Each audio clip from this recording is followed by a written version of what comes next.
Hi dears, എല്ലാവരും happy അല്ലേ? Welcome to ആ ചാനൽ. നമ്മുടെ തൊടിയിൽ കുറച്ച് മഞ്ഞൾ നട്ടിരുന്നു. അത് കിളച്ചെടുത്ത് ശുദ്ധമായ ഓർഗാനിക് മഞ്ഞൾപ്പൊടി ഉണ്ടാക്കുന്നതാണ് ഇന്നത്തെ വീഡിയോ. കൂട്ടത്തിൽ മുളക് പൊടിക്കൽ, കൊപ്പറയിൽ നിന്ന് എണ്ണയെടുക്കൽ എല്ലാം നടന്നു. കിളച്ചെടുത്ത മഞ്ഞൾ നല്ലപോലെ കഴുകി ആവശ്യത്തിന് മാത്രം വെള്ളമൊഴിച്ച് ഒന്ന് പുഴുങ്ങിയെടുക്കും. ഒരു ഈർക്കലി വെച്ച് കുത്തി നോക്കിയാൽ വേവറിയാം. കൂടുതൽ വെന്തു പോവരുത്, എന്നാൽ ആവശ്യത്തിന് വേവുകയും വേണം. കുർക്കുമിനൊന്നും അധികം നഷ്ടപ്പെടില്ല കേട്ടോ ഇങ്ങനെ ചെയ്താൽ. ഇതിനെ ചെറിയ ചെറിയ കഷ്ണങ്ങളായി മുറിച്ച് വെയിലത്തിട്ട് 3-4 ദിവസം ഉണക്കണം. നല്ലപോലെ ഉണങ്ങണം. മഞ്ഞൾ പുഴുങ്ങാതെയും പൊടിക്കാം. ഇത്തിരി പച്ചമണം ഉണ്ടാവുന്ന മാത്രം. പിന്നെ ഇൻസെക്റ്റ് എല്ലാം കയറി കേടാവാനും സാധ്യതയുണ്ട്. വീട്ടിൽ തയ്യാറാക്കുന്ന മഞ്ഞൾപ്പൊടി ഒരു നുള്ളു മതിയാവും കറിക്ക് നിറവും മണവും കിട്ടാൻ. ഇത് കസ്തൂരി മഞ്ഞൾ. സൗന്ദര്യമൊന്ന് വർദ്ധിപ്പിക്കാമെന്ന് പ്രതീക്ഷിച്ച എനിക്കിട്ടൊരു പണി തന്നു ഇത്. കസ്തൂരി മഞ്ഞൾ പുഴുങ്ങാതെയാണ് പൊടിക്കാൻ തീരുമാനിച്ചത്. വേണമെങ്കിൽ ഒന്ന് ആവി കയറ്റിയെടുക്കാം കേട്ടോ. അപ്പോൾ കസ്തൂരി മഞ്ഞൾ, കൊപ്ര എല്ലാം ഉണങ്ങി.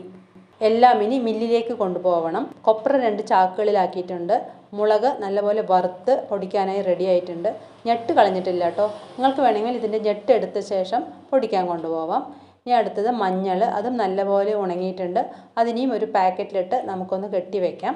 അടുത്തത് കസ്തൂരി മഞ്ഞൾ, അതും ഉണങ്ങിയിട്ടുണ്ട്. ഇത് മില്ലിലേക്ക് കൊണ്ടുപോവുകയാണ്. എനിക്ക് കിട്ടിയ പണി എന്താണെന്ന് അറിയണ്ടേ? അവർ എനിക്കത് പൊടിച്ചു തന്നില്ല. കസ്തൂരി മഞ്ഞൾ പൊടിച്ചാൽ ആ മില്ലിൽ പൊടിക്കുന്ന മറ്റു പൊടികൾക്കെല്ലാം അതിൻ്റെ മണം കിട്ടുമെന്നാണ് പറഞ്ഞത്. ശുദ്ധമായ വെളിച്ചെണ്ണ, ഓർഗാനിക് മുളക് പൊടി, മഞ്ഞൾപ്പൊടി എല്ലാം റെഡി. കസ്തൂരി മഞ്ഞളിനെ ഇനി ഞാൻ എന്ത് ചെയ്യും? ഒന്ന് പറഞ്ഞു തരാമോ കൂട്ടുകാരെ? കമൻറ്റ് ചെയ്താൽ മതി. Thank you.